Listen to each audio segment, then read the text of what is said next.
General Muhoozi Kainerugaba, the CDF, has awarded an Acholi woman as the best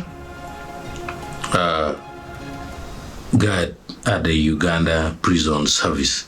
So Mrs. Innocent Amito, the assistant superintendent of prisons, was recognized for her outstanding performance by the Chief of Defense Forces, Muhoozi Kainerugaba, as the best guard commander of Uganda prison service.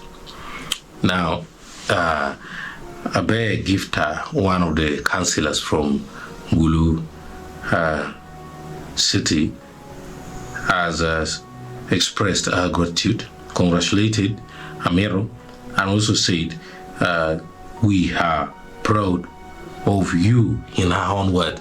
So Amito is now the champion of Uganda prisons. She's a low blood, don't know where she hails from. I think the award included some accolade and some prize money in envelope. So this is the development, much as our general is straighting up there about capturing people in DRC, killing Kizabesije.